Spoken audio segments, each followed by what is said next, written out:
یہ ریڈیو سدائے حریت جموں و کشمیر ہے محمد طارق اپڈیٹس کے ساتھ۔ مقبوضہ کشمیر میں زندگی قید ہوئے 158 روز ہو گئے۔ پلوامہ میں شہید زاہد حسن کی نماز جنازہ میں ہزاروں لوگوں نے شرکت کی ہے۔ حبک سری نگر میں ایک گرنیڈ حملے میں 3 افراد زخمی ہو گئے۔ بھارتی فوج نے بعد ازاں علاقے کا محاصرہ کر کے تلاشیوں کے دوران مکینوں پر تشدد اور سامان کی توڑ پھوڑ کی۔ مقبوضہ جموں و کشمیر کے لداخ اور کارگل میں بھارتی پولیس نے ایک نوٹیفکیشن جاری کیا۔ واٹس ایپ چلانے والے ایڈمن حضرات کو خبردار کیا گیا ہے کہ وہ اپنے گروپس 2 روز میں قریبی تھانوں میں رجسٹر کرائیں۔ مقبوضہ کشمیر کی موجودہ صورتحال پر امریکی رکن کانگریس الہان عمر نے ٹویٹ کیا کہ مقبوضہ کشمیر میں جاری بلیک آؤٹ جمہوری تاریخ کا سب سے طویل ترین انٹرنیٹ شٹ ڈاؤن ہے۔ دوسری طرف مقبوضہ کشمیر کو آزاد کرو کی آوازیں نئی دہلی تک پہنچ گئیں۔ نئی دہلی یونیورسٹی کے سینٹ اسٹیفنز کالج میں طلباء نے بھی کشمیر کو آزاد کرو کے پوسٹر لہرا دیے۔ میسور کی یونیورسٹی میں بھی فری کشمیر پوسٹر اٹھائے گئے ہیں۔ یورپی سفیروں نے مودی حکومت کی رہنمائی میں دورے مقبوضہ کشمیر کی دعوت کو مسترد کر دیا، جس کے بعد اب بھارت امریکی سفیر سمیت 17 مندوبین کو مقبوضہ وادی کا آج محدود دورہ کرا رہا ہے۔ یورپی سفیروں کا کہنا ہے کہ کسی کی ہدایت کے مطابق مقبوضہ کشمیر کا دورہ نہیں کرنا، وہ چاہتے ہیں کہ اپنی مرضی کے مطابق لوگوں سے ملے۔ کشمیر کونسل یورپی یونین کے زیر اہتمام آج برسلز میں مقبوضہ کشمیر میں 5 اگست سے محاصرے اور کشمیریوں پر جاری بھارتی مظالم کے بارے میں آگاہی پیدا کرنے کے لیے ایک کیمپ کا انعقاد کیا گیا ہے۔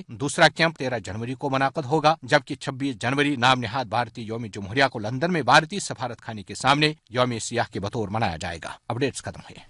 بھارت پر اس وقت 2 گنڈے سوار ہیں، رنگا اور بلا، یعنی کہ مودی اور امت شاہ، جو بھارت کو تباہی کی طرف لے جا رہے ہیں۔ حقوق اور انصاف مانگنے والوں کو کچلا جا رہا ہے۔ جواہر لال نہرو یونیورسٹی کی ایک طالبہ بہوجن ٹی وی کے ساتھ بات کرتے ہوئے بی جے پی کا کچا چٹھا کھول رہی ہے۔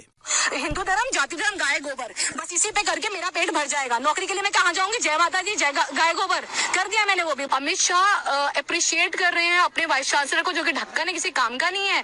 امت شاہ کے کہنے پر یہاں پہ ساری چیزیں ہو رہی ہیں، اس کو کویشچن کرنے کا کوئی فائدہ نہیں ہے۔ پتہ ہے میں اٹھا لی جاؤں، یہ دیش صرف 2 گنڈوں کے سہارے ہے، ایک امت شاہ اور ایک مودی۔ سنجیو بھٹ ہے، اس کی پوری family, he was a civil witness.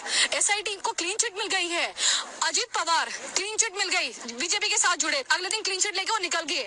کیوں؟ کیونکہ ہمیں پتا ہے کہ اگر مودی اور شاہ کے خلاف جاؤ تو آپ کو کب دفنا دیا جائے، کب غائب ہو جاؤ گے ہوا کے جھونکی کی طرح سے۔ پتا نہیں، جیڑی تو کچھ بھی نہیں ہے، وہ رون دے گا۔